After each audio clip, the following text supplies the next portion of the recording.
Entonces, los nombres también derivan de eso. Este nos interesa a nosotros por ahora. ¿Qué síndromes producen esas salmonelas entonces? La más frecuente es la gastroenteritis. La mayoría de los serotipos producen gastroenteritis. Entonces tienen posibilidad de hacer diarrea con más de 2000 serotipos. Lo más frecuente. La bacteremia, con o sin seres. El cólera suizo, el Dublín son los que más frecuentemente producen. La fiebre tifoidea y la paratifoidea, hemos visto. La salmonella tifi y la paratitis A, B, C. Tienen infecciones focalizadas, no mucho más bien en nuestro medio, como meningitis, artritis, osteomielitis, endocarditis. Y algo importante quizás es el estado de portador, en este caso con la salmonella tifi y la paratitis B. ¿Qué significa ser estado de portador? ¿A quién se llama? Portador crónico de salmonella. Aquel que elimina en sus heces por más de un año la salmonella. Ese no es peligroso para él mismo, porque ya enfermado salmonella y se ha quedado como portador. Es peligroso para los que están alrededor, ¿verdad? Sumamente contagioso. Bien, la salmonella tifi, el único reservorio es el hombre, el humano, y generalmente se transmite por todo lo que entra por la boca. Se puede transmitir por alimentos, por agua, es lo más frecuente, juguetes, monos sucios, etc. En cambio, la no tifi, hay varios reservorios, entre ellos sus perros, sus gatos, hasta las serpientes pueden ser. Las gallinas, por ejemplo, pueden transmitir en los huevos. Entonces, es muy transmisible. La estación generalmente es en primavera y verano, más frecuente en la niñez, a partir de los 5 o 6 años, hasta los 12, 15 años, es cuando enferman más. No hay diferencia, porque tanto los hombres como las mujeres pueden enfermar con tifoidea, ¿no? Esta es la salmonella tifi, que produce la fiebre tifoidea. Y vean, este es un ejemplo nada más en Chile. El año 1960, ¿cuánto era la incidencia de fiebre tifoidea? De 60 por 100.000 habitantes por ahí. Era alta tifoidea. Pero eso en la época de Pinochet, en esa época en que había problemas en Chile, miren, subió hasta 120, 130. Y aquí empezaron las medidas de control sanitario. Les dieron agua potable en todas las comunidades, después la alcantarilla, y vean cómo ha bajado. Prácticamente no llega ni al 5%. Entonces, una vez más, es una enfermedad que se transmite por la ruta ano, mano, boca generalmente. ¿Sí? Entonces tú cortas el círculo y mejoras. ¿No? Y es así porque la salmonella entra, ingresa por ingestión oral. ¿Cuántas bacterias necesitas más o menos para infectarte con salmonella tifi? Dicen hasta 10 a la 6, 10 a la 7. 1 millón de bacterias. Por eso se infectan más los niños que comen más en abundancia. ¿Sí? Los niños de 5 años, 7 años. ¿Por qué? Porque llega al estómago y gran parte de ese millón se destruye con acidez gástrica. Los que logran pasar se meten a los folículos linfoides del intestino delgado y allá se multiplican 3, 4 días. Después de hacer eso, invaden las placas de Feyer, al ilio ya también se meten. Después a los folículos linfoides mesentéricos, incluso al mesenterio puede llegar. Y finalmente van por la linfa y la sangre a ubicarse en el hígado, en el vaso, en la médula ósea, donde hacen hiperplasia. Por eso vemos a veces hepatomegalia, esplenomegalia. Por eso a veces el hacer cultivo de médula, de un aspirado medular, es mejor que un cultivo. Y todos estos, ¿por qué? Porque se constituyen en órganos que tienen bastante bastantes sistemas retículo endotelial. Entonces, después de hacer eso, se eliminan por la vesícula, por la bilis, llegan al intestino y se eliminan por las heces para ser contaminantes de nuevo. Un ciclo interesante. Y todo este ciclo más o menos en promedio debe durar entre 7 y 10 días. Depende también del inóculo. Si tú ingieres mucha cantidad, el periodo de incubación es más corto. Menos cantidad, más corto. Si tú estás tomando antiácidos, favorece al diseño. Porque si tomas antiácidos, no se van a destruir el estómago, las salmonelas, y la velocidad de multiplicación va a ser mayor y el periodo de incubación va a ser más corto, ¿verdad? Varios factores. Vean cómo la salmonela llega al intestino delgado y hay unas células M que se llaman, ellas las capturan y las meten por pinocitos al interior hasta los ganglios que hemos visto. Y cuando, después de que pase el periodo de incubación de más o menos 10, 12, 14 días, que puede ser tan corto como 7 o 21 días, dependiendo de los factores que les he dicho, entonces empieza el proceso febril. Es una fiebre remitente, se llama. ¿Qué significa remitente? Siempre el paciente está con fiebre, por encima de los 37, que es normal. Pero durante el día oscila, puede estar en 40, bajar a 39, 38, 5, pero nunca llega a lo normal. O sea, hay oscilaciones de más de 1 grado. ¿Ya? Esa es la característica. Por eso digo yo, sobrediagnostican a la tifoidea. Hay mamás que vienen y dicen, mi hijo no tendrá tifoidea, me preguntan. ¿Por qué, señora? Le digo, porque yo ayer he tenido fiebre, he ido al médico y me ha diagnosticado tifoidea. Me ha dado ciprofloxacino y ahora estoy sin fiebre, estoy bien. Eso nunca es tifoidea eso. Para decir tifoidea, por lo menos la fiebre tiene que tener más de 4 días y ser de esta característica. Claro, con la fiebre viene la anorexia, la cefalea, las mialgias, todo el síndrome febril. Puede haber constipación, más que diarrea. El paciente, por supuesto, que se pone débil. A veces les diagnostican a los que tienen tifoidea más bien como faringitis, porque como es una bacteremia, la tifoidea va a todo lado. Puede ir al pulmón incluso y producir incluso crépitos, subcrépitos, aparte del dolor faríngeo, náuseas, vómitos. Esto es lo frecuente, los síntomas psiquiátricos. ¿Ya? El paciente a veces empieza a alterarse psiquiátricamente por la fiebre y por la misma infección, ¿no? La roceola típica puede aparecer en 1/3 de los pacientes en la segunda semana. Vamos a ver qué es roceola típica. Y vean, en la mitad puede haber hepatosplenomegalia, en la mitad puede haber lo que les decía, crépitos nasales, manifestaciones neurológicas y demás. Entonces, esto debemos considerar nosotros. Para diagnosticar tifoidea, el paciente, lo ideal es que tenga más de 4 días de fiebre remitente. ¿Qué es fiebre remitente? Que durante el día nunca pasa a la normalidad. A no ser que haya tomado antitérmicos, no es otra cosa. Pero la temperatura oscila en más de 1 grado.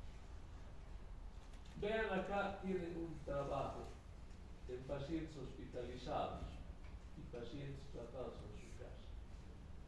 ¿Por qué se han hospitalizado? Bueno, hablando de la fiebre, el 95% al 99% de los pacientes con fiebre tifoidea tienen fiebre. Pero hay un pequeño porcentaje, pequeñísimo porcentaje, que pueden cursar la enfermedad sin fiebre. Es excepcional. Por eso se llama fiebre tifoidea, porque hay fiebre. En ambos grupos, se internen o no.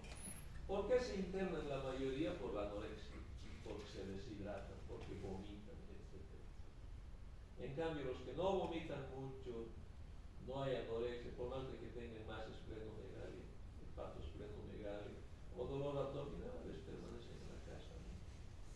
Depende también la clínica del paciente que esté internado o del que está siendo tratado en la casa. Un paciente con tifoidea está mal. Un paciente con tifoidea, yo creo que no sería capaz de llevar a su hijo al pediatra. No tendría valor para eso. Yo he enfermado tifoidea, me acuerdo, en mi propedeo, cuando estuve en básico, se llama. Es horrible. Uno despierta con un dolor de cabeza, fiebres altas y a veces hace complicaciones también.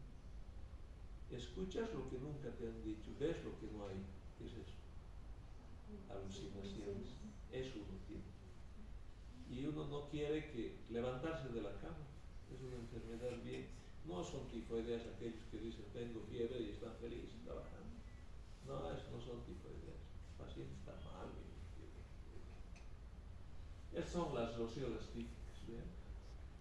Se presentan generalmente en la parte alta del tórax, parte del abdomen también.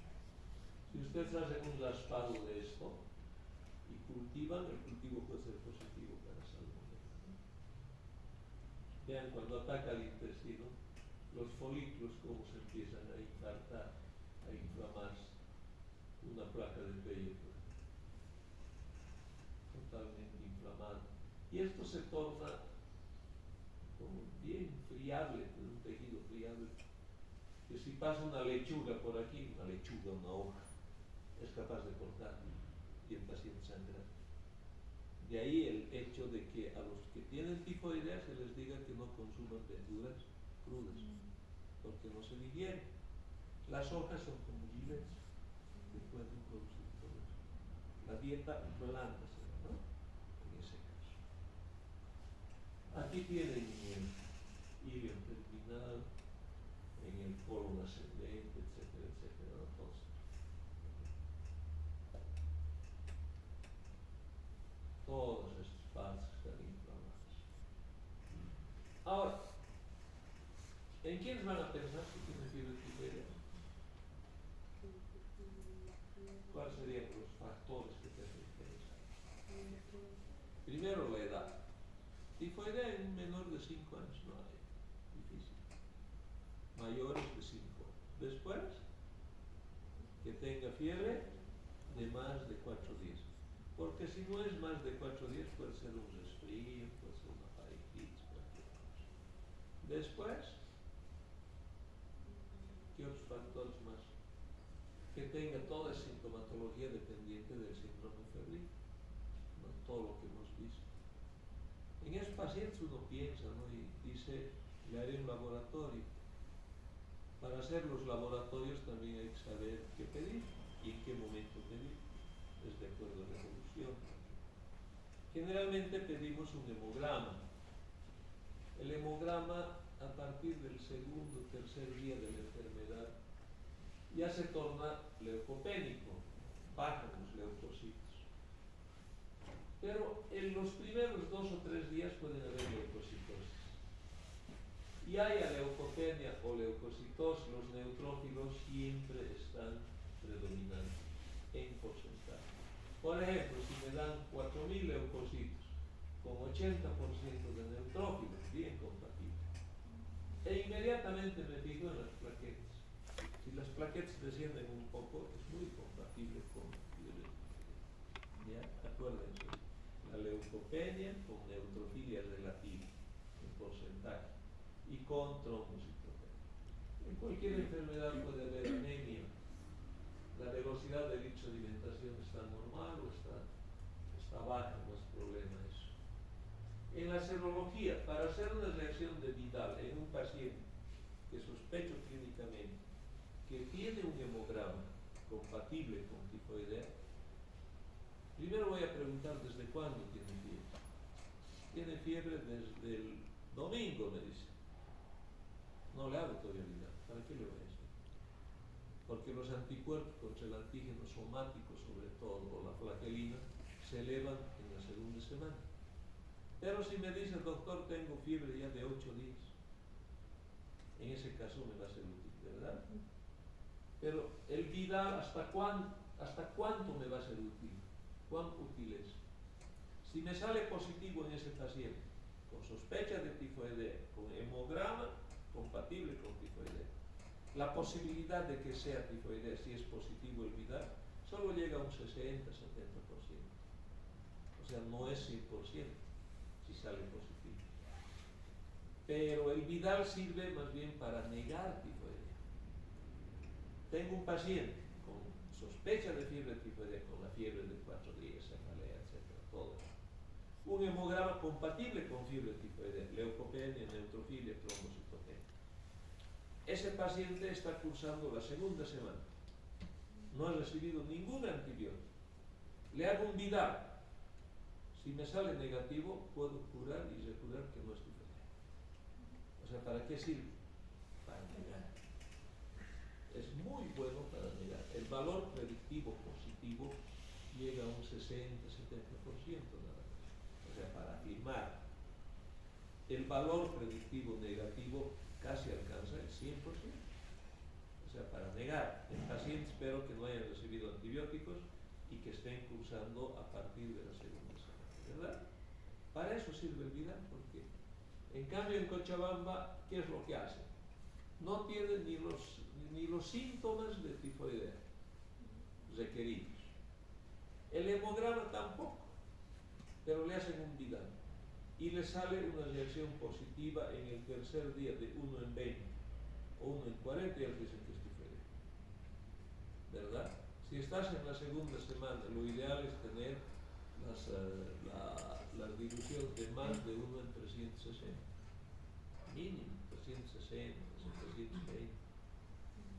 Ahí uno más sospecha. El Vidal no es igual a tifoidea. Se van a fijar ustedes el laboratorio que reciben, por lo menos a mí me pasa. Me han diagnosticado tifoidea. Su Vidal, señor, el Vidal. Segunda semana está en 1 en 80. Eso cualquier infección por cualquier enterobacteria te puede subir. No se olviden que las enterobacterias también tienen antígenos somáticos. Son reacciones cruzadas, ¿no? Porque no es propio de la salmonela, el antígeno somático. En otros lugares hacen ELISA buscando anticuerpos también, IgM contra el lipopolisacárido. A veces hay pruebas más rápidas, aglutinación con lácteos. Son menos sensibles que el Vidal y menos específicos. Pueden hacer también pruebas de coagulación, está normal dependiendo del compromiso. O puede estar el paciente tan mal que ya tiene una coagulación intravascular diseminada. Casi siempre las enzimas hepáticas suben del valor normal hasta 45 más o menos considerable. Suben a 90, 120, pero no como en una hepatitis donde suben 1000, 2000, 3000, ¿verdad? Siempre hay el famoso toque hepático porque es una bacteremia. En la orina puede haber proteinuria, hematuria, que es una enfermedad diseminada. El verdadero diagnóstico lo da el cultivo.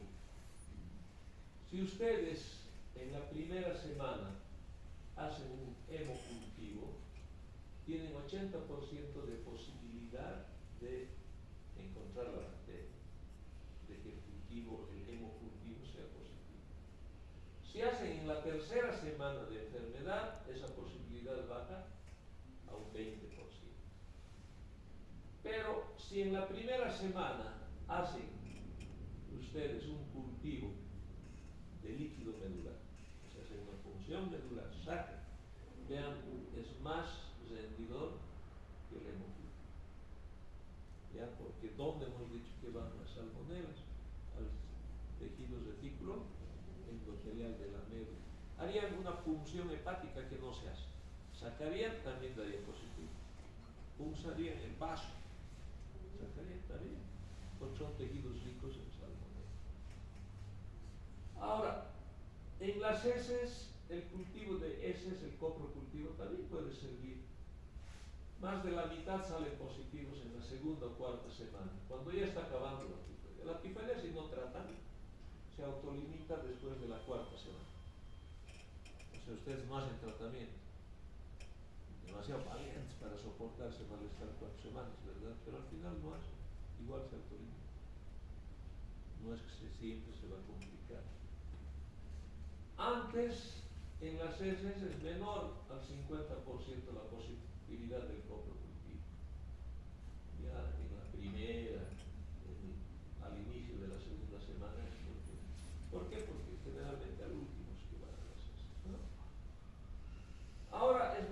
porque pueden hacer en sangre, en líquido intestinal, el PCR, reacción en cadena de polímeros, y buscar el ADN de la salmonela que podrían encontrar. Hay complicaciones también, de la fiebre tifoidea, una perforación gastrointestinal en la segunda semana, la hemorragia gastrointestinal, las hepatitis que pueden producir, las colecistitis, pueden haber infinidad de complicaciones, por ejemplo, problemas cardíacos, miocarditis, choque, les he dicho de los neuropsiquiátricos, la encefalopatía, el delirio, el estado psicótico del paciente, puede llegar a las meninges, el daño de coordinación, hasta respiratorios, puede haber hematológicos, la anemia, coagulación intravascular diseminada, e incluso una faringitis, abscesos focales, estado de portador. Yo estaba en el básico, les dije, ¿no? Me dolía mi cabeza y tenía fiebre alta. Y en esa época, no sé si ahora, hasta los 19 años todavía tenía el seguro en la caja, sobre todo cuando estudiaba. Entonces, y en esa época solicitaron un médico a domicilio de la caja, porque todos los días había un médico en la caja que hacía atención a domicilio en ambulancia. Ahora ya no es así, pero en esa época era así. Y justo me tocó un ginecólogo, estaba de turno. O sea, un ginecólogo vino y me trató de la tifoidea. Me hizo todos los análisis y me trató. Después de una semana más o menos estaba sin fiebre, bien, tenía examen de biología, me acuerdo. En la noche, era un sábado en la noche. Y el básico pasábamos donde es arquitectura, ahí. Y al salir del examen esa noche, yo decía, le pregunté a mi primo que estaba caminando conmigo, ¿hemos dado examen? Sí, me dice. No me acuerdo. Yo era doble. O sea, ya. No, de verdad, y no es mentira. Llego a mi casa y empiezo a vomitar sangre, empiezo a eliminar sangre. Al día siguiente me he internado en el kilómetro 5. Ese día no me acuerdo bien, el 2 o 3 de mayo, hasta finales de mayo estoy internado. Con hemorragia, más bien no soy perforación. O sea, puede haber complicaciones, ¿no? No es que las tifoideas se pasan más, es feo la tifoidea, por experiencia. ¿Ya? Entonces tengan cuidado de las complicaciones. La más temida son las perforaciones, ¿no es cierto? Se perfora y eso es para cirugía. Hace rato decíamos ya que es estado de portador crónico de salmonella típica. Es aquel que ha enfermado generalmente y se queda como excretor de bacilos por más de un año. En la fiebre tifoidea, ¿quiénes hacen eso? El 1 a 5%. Generalmente son mayores de 60 años, mujeres y que tienen problemas de vesícula. La mayoría son asintomáticos, pero son peligrosos porque van diseminando al bacilo, ¿no? La serología para el antígeno B es muy positiva. Vean cuánto excretan esos portadores. 10 millones de bacterias por gramo de heces, sumamente infecciosos. En la salmonella no tipi, en cambio, son menos del 1% los que se quedan como portadores. Siempre en pacientes con enfermedad del tracto biliar, porque es por ahí donde se elimina también. Pueden quedarse. En el tratamiento, a ver, ¿qué es importante? El reposo relativo. Ya les he dicho, quien ordena el reposo no es el médico, el mismo paciente se ordena, porque el mismo paciente no quiere trabajar, no quiere hacer nada. Es importante el reposo.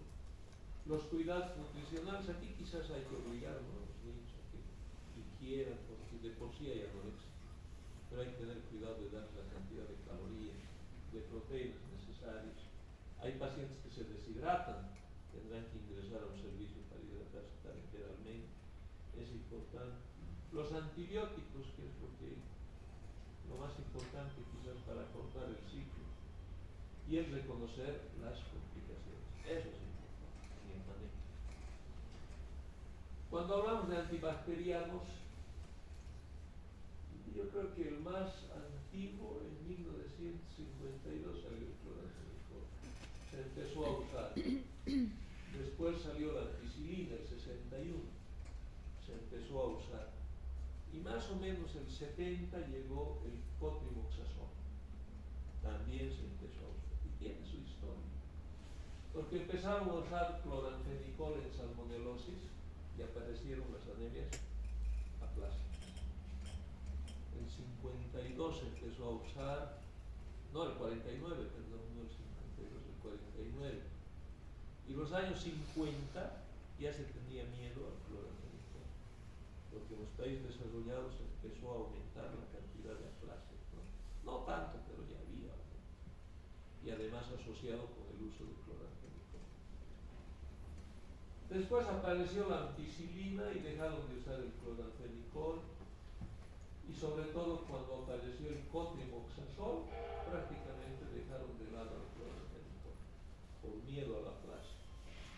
Pero las bacterias también empezaron a hacer resistencia, primero a él, después a él y después. Y cuando son resistentes a los tres, se dice que es una bacteria multidroga resistente. Un buen porcentaje ahora deben ser multidrogas resistentes, por lo menos una cuarta parte de las cepas. Y empezaron a aparecer las cefalosporinas de tercera generación para los internados cefotaximas, ceftriaxona, para tratar ambulatoriamente las cefixinas. Empezaron a aparecer las quinolonas, lo mejor para tifoidea en adultos. El ciprofloxacino, norfloxacino, levofloxacino. Después el astionam tuvo un paso bien fugaz, porque la mayor parte hacen beta-lactamás de espectro extendido y lo anulan. Pero confirmaron que la citromicina es excelente medicamento para las cejas, sobre todo resistentes. Entonces tienen más o menos ahí las drogas que se utilizan en el tratamiento de la fiebre tifoidea. Creo que no hay más tampoco, ¿no? Claro que si dicen cefalosporinas de tercera generación, estamos hablando por lo menos de 50 cefalosporinas, que actúan bien. Cuando dicen ampicilina, están hablando también de la amoxicilina, de la metampicilina, tibampicilina, vacampicilina, de todas ellas, o sea, de todo ese grupo. Si hablan de las quinolonas, seguramente el norfloxacino, cipro, tosufloxacino, efofloxacino, el garimoxacino, gatifloxacino, moxifloxacino, todos son buenos, pero la mejor es el ciprofloxacino, el más activo. Y el accional y la cipromicina común. Entonces, también el porcentaje de resistencia empezó a crecer. Vean, para el 2001, por ejemplo, para Salmonella typhus, que nos interesa ahora. Al cloranfenicol, 1 de cada 5 más o menos son resistentes para ese, el 21%. La ampicilina igual, 1 de cada 5, para el cotrimoxazol 1 de cada 5. Si tú das amoxicilina con ácido clavulánico, solo el 5% son resistentes. La ceftriaxona es la que se utiliza en pacientes internados, solo hay una resistencia del 2%. Al ciprofloxacino hasta esta época no se dio resistencia, en la actualidad pero ya. El ácido nalidíxico igual, mucha resistencia, y la tetraciclina. En nuestro país, vean, este es el reporte de INLASA. ¿Cuánto de resistencia hay a la ampicilina para el año 2007? 1 de cada 4, del 5%. Al cloranfenicol bien baja es la resistencia, 3% bajísimo. Pero ¿por qué ha bajado tanto la resistencia del cloranfenicol? Porque nadie usa. Ya tienen miedo de utilizar cloranfenicol, entonces la resistencia también disminuye. Si a mí me viene un paciente y por supuesto que no le voy a dar cloranfenicol si tiene tifoidea. No me voy a arriesgar a que tenga una plagia, ¿verdad? Igual al cotrimoxazol, pero a la cefotaxima, ceftriaxona, vean, la resistencia es baja, y al ciprofloxacino también un 3% de ese cero que habíamos visto antes. Este cuadro debe ser el cuadro más bonito que hay, porque les voy a enseñar arte. Estos son los medicamentos que normalmente se usan en tifoidea, ¿verdad? Les enseñamos cloranfenicol, Cotril, Ampi-Amoxis, Ceftriaxona, Cefixima por vía oral, ciprofloxacino, acitromicina y espronam. Y vean acá, de esto olvídense, no quiero que consideren. Falla clínica, ¿qué significa falla clínica? Que el paciente sigue a pesar de tomar el medicamento con los síntomas, después de que se ha esperado el tiempo requerido para que desaparezca. Falla microbiológica, lo mismo. Siguen saliendo los cultivos positivos. Resolución de la temperatura en días, de la fiebre. ¿Cuántos días tarda este medicamento en hacer bajar la fiebre? ¿Cuántos recaen al ser tratados con los diferentes medicamentos y cuántos se convierten en portadores crónicos? Y si ustedes analizan, de todo esto, el mejor medicamento para adultos, porque no se puede dar en niños, es el ciprofloxacino. ¿Por qué? Porque tiene una falla clínica baja, 2.1%. Una falla microbiológica se acerca al 0. Y además es el medicamento que más rápido baja la fiebre. Cuando ustedes toman ciprofloxacino y tienen tifoidea de verdad, esperen a tener fiebre 4 días más. No son tifoideas aquellos que toman ustedes hoy día y mañana están sin fiebre. Imposible. Es el que más rápido baja la fiebre. En 3.9, o sea, 4 días hace caer. Por eso se considera el mejor. Las recaídas son bajas y el estado de control. A ver si toman cloranfenicol, olvidándose de la plaza. ¿Qué esperarían? Que su fiebre todavía permanezca 5 días y medio. Sí, y además, las recaídas son altas, el estado de portador también, las fallas clínicas. Cefixima les damos, Ceftriaxona usamos en los niños internados. Y esto es verídico, ¿no? Porque tú das Ceftriaxona a un niño con tifoidea y una semana casi sigue con fiebre todavía dentro del hospital. Y nosotros ya lo sabemos, entra tifoidea positivo, esperemos una semana que siga con fiebre. Y la mamá es la que se desespera, no sigue con fiebre, no le están dando nada. Pero la evolución es así. En 6-7 días recién baja la fiebre. Con la cefixima peor cuando son ambulatorios. Es bien interesante porque a veces vienen pacientes con fiebre tifoidea. Haces el diagnóstico correcto, biológico, todo. Hasta antibiograma tienes. Le das cefixima para la casa porque no está mal el paciente. Le llamas al control 48, sigue con fiebre. Ya desconfía algunos papás. Le llamas al 5.º día, siguen con fiebre, más desconfiados, ya les no regresan, porque no les bajaba la fiebre. ¿Por qué? Porque con la cefixima hay que esperar casi 7 días que siga con fiebre. Por eso yo decía, no son tifoideas aquellas que tienen un día de evolución y que la fiebre ha cedido en 3-4 días, en 3 o 2 días con cualquier medicamento. Es no, nunca han sido tifoideas. Y de 100 casos que diagnostican tifoidea, la mayor parte lo hace con fiebres de menos de 4 días, y con basados en seguridad, con diluciones bien bajas. De esos 100, ¿cuántos son verdaderos tifoideas? 5 o 10 más. No son más. Hay que tener cuidado de diagnosticar. Por eso es que en niños la droga de elección que usamos es la cefixima. A pesar de esto, de los 7 días post tratamiento que siguen con fiebre. En adultos y en niños mayores de 12 años preferimos el ciprofloxacino. En internados la ceftriaxona. El SUS todavía propone el cloranfenicol en su programa. Ya, pero eso ya depende de cada médico que necesita darlo. La cipromicina, perdón, antes. La cipromicina generalmente se reserva para pacientes que son resistentes a todo esto. Y eso ocurre en el lado de Tailandia, de Vietnam, en el lado del Extremo Oriente se llama, en el Lejano Oriente. ¿Ya? Hay cepas así resistentes. Entonces, si viene un paciente con Salmonella typhi comprobado, lo pensaría mucho si le doy o no cloranfenicol a esta dosis. Por eso, es bien baja la frecuencia, 1 en 40.000, 1 pero la plasia medular es irreversible.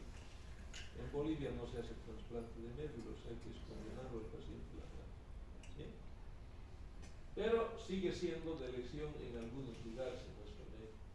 Ampicilina, amoxicilina no le daría nunca por la resistencia cada vez creciente. ¿Sí? Lo mismo con el cotrimoxazol.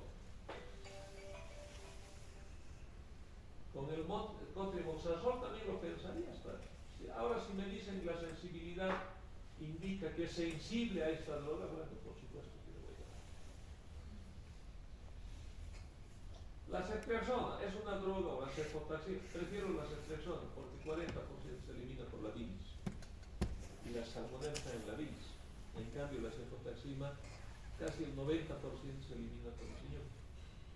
Prefiero la ceftriaxona cuando el paciente está internado, es un caso grave, pero también hay que pensar y en los casos de resistencia a esta dosis también, ¿no? Cefotaxima 60, ceftriaxona 100, o perdón, al revés, ceftriaxona 60 y cefotaxima 100 miligramos kilo peso litro. La cefixina es lo que usamos en ambulatorio o cuando le damos de alta al paciente que ha estado recibiendo ceftriaxona por viento venoso. Entonces sirve para continuar el tratamiento o es excelente alternativa para dar en la casa, ¿no? Tratamientos domiciliarios. ¿Por qué? Porque se da por vía oral. El ciprofloxacin erradica fenomenalmente a la salmonela.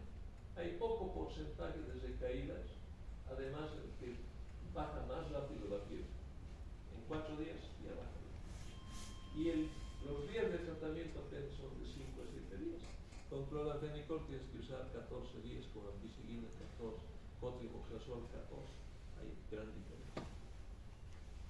Los efectos secundarios en niños todavía están latentes, no podemos usar la citromicina. Esto para las cepas multiresistentes también se trata solo 7 días. El costo ya no está muy elevado, ¿no? Entonces es opción de tratamiento que tenemos. ¿Cómo previenen entonces una infección? ¿Cómo se previenen las infecciones que van por ano, mano, boca? Preparación higiénica de los alimentos, hacer cocer bien el agua de consumo. Eso ya se hace aquí, ¿no? Yo cuando era niño me acuerdo, jugábamos fútbol, acababa y lo primero que hacíamos a la fila pública de la fila, ¿no? ¿Ven eso todavía? Ya no hay eso, ¿no?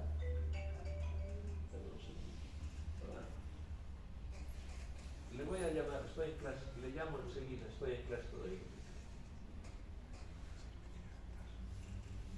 Entonces era así. Y había más tifoidea, por supuesto, más diarrea, todo eso. Era frecuente ver eso. ¿Cómo hacían en las casas, pues? Hacían hervir el agua. Yo me acuerdo que en mi casa no. Agarraban agua de la pila y ponían ahí para almorzar, para cenar. ¿Quién hace eso ahora? Nadie, ¿verdad? Entonces ha mejorado bastante. La disposición de las excretas. Casi todo lado ya hay alcantarilla. Antes las alcantarillas vertían en el río Roche. Ahora por lo menos ya van a los lugares de tratamiento. Entonces ha mejorado por eso ha disminuido. Y las vacunas, ¿no? Imagínense hacer eso. Las alcantarillas, ¿sí? Aguas donde se bañaban los niños, hasta el consumo era eso. Regaban las plantas. En Jamaica, por ejemplo, ¿qué hacían? Pues regaban con las aguas contaminadas del río Rocha. Cuando empezó el cólera, el 92, hubo una epidemia de cólera en Cochabamba. El primer caso, el segundo y el tercero eran de la Maica, los productores de queso. Y encontraron en el queso. Entonces, importante considerar estas cosas. Y las vacunas, antes la primera que salió fue vacunas en base a salmonelas muertas, con calor o con acetona los mataron. Se podía dar por vía intramuscular, era un poco efectivas, ahora ya no se utiliza. Y los efectos adversos eran frecuentes, sobre todo cefalea, fiebre, dolor en el lugar. Y actualmente esto ya no se usa, ¿no? Las que se usan en la actualidad son estas vacunas de bacterias vivas atenuadas. la cepa T21A se llama, pero se puede poner a niños desde los 6 años nomás. ¿Cómo das? 4 dosis. 1, 3, 5, 7, pasado un día, las 4 dosis. Y después un refuerzo a los 5 años. ¿Por qué? Porque la efectividad a los 5 años bajaba a un 50%. De un 96% al final de esto, a los 5 años bajaba a un 50%. Entonces tenías que reforzar. Después tienes vacunas en base al antígeno capsular B. Estas ya se pueden dar en menores de 2 años de edad por vía intramuscular. Una sola dosis además se da intramuscular y un refuerzo cada 2 años. Prepararse para una inyección cada 2 años. ¿Ya? ¿Por qué el refuerzo a los 2 años? Porque a los 2 años la inmunidad bajaba al 60%, la cantidad de anticuerpos. Y estas deben ser las más modernas, las más eficaces, pero que no llega a nuestro medio. Es el antígeno B, unido a una proteína, a la exotoxina A de la Pseudomonas aeruginosa. Se puede dar en menores de 2 años. Vean la protección del 92% por vía intramuscular. Y hay que reforzar igual cada 2 años. Y eso es diferente, pero que les sirva algo. La reflexión sobre todo que les he hecho de saber diagnosticar, hacer bien el diagnóstico, porque de un diagnóstico bueno deriva el buen tratamiento, ¿no? Y de eso deriva el buen pronóstico. ¿Ya? ¿Tienen alguna pregunta?